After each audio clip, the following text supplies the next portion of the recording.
अब कई भक्त कहते हैं कि हमें कह रहा था कि आपके गुरुजी तो अन्य किसी की हेल्प करने को मना करते नहीं।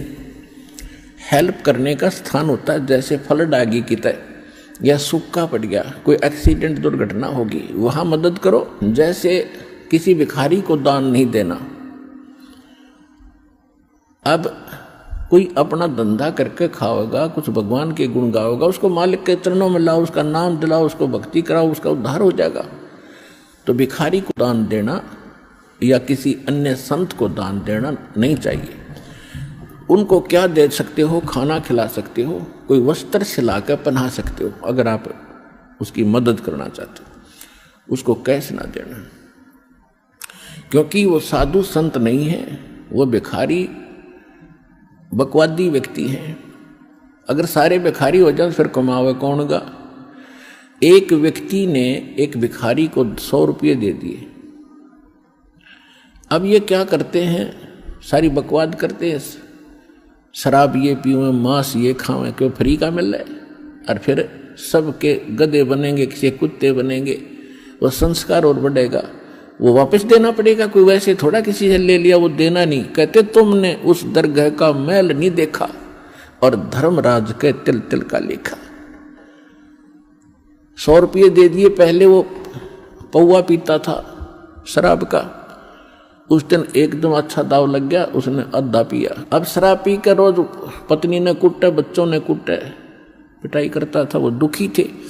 उस दिन आधा पी लिया, ज्यादा दिमाग खराब हो गया उसका, परिवार की पिटाई करती, उसकी पत्नी उसको सारे बच्चों को लेकर कुएं में गिर कर मर गई। आपके 100 रुपये के दान ने एक परिवार उजाड़ दिया। आपको भी पाप लग गया क्योंकि आप उसके भागी बने। तो क्या फायदा दिया उस दान में? गुरु बिन माला फेरते, गुरु बिन देते दान, गुरु बिन दोनों निष्फल हैं, जय पूछो वेद पुराण।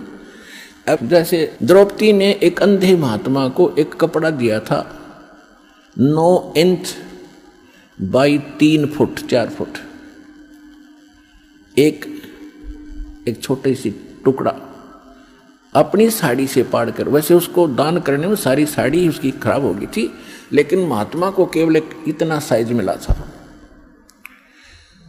और वो स्वयं परमात्मा थे, क्योंकि ये अपनी आत्मा के साथ फिरते हैं और पहले आने वाले किसी संकट से बचाने के लिए पहले लीला करते हैं। भले ही उन्होंने नाम नहीं ले रखा था, फिर भी दान जो सुपात्र को दे दिया जाता है, कोई अच्छे साधु संत को, उसका भी फल मिलता है, लेकिन मोक्ष नहीं हो सकता उससे। तो छोटे मोटे संकट निवारण भी परम संत से ही होते हैं। वो परमात्मा स्वयं ही लीला करता है उस संत की। इसलिए साधु संतों की आज तक महिमा बनी रही। वो स्वयं कर जाता था 2-4 जगह, और फिर सब किन्न टूक मिले जाते जो लाल कपड़े पहन के फिरते थे कि साधु एक जैसे ही होंगे, क्योंकि वो भी साधु भी तो उसी की आत्मा है भगवान की, जो उनके लिए तड़फ रहे, लेकिन रास्ता मिल नहीं रहा। बताते हैं तो वो मान नहीं रहे, तो बच्चे हैं उसके। तो सभी के लिए परमात्मा समदृष्टि है, सभी का लाभ, सबके दुखों से बचाने की चेष्टा करता है।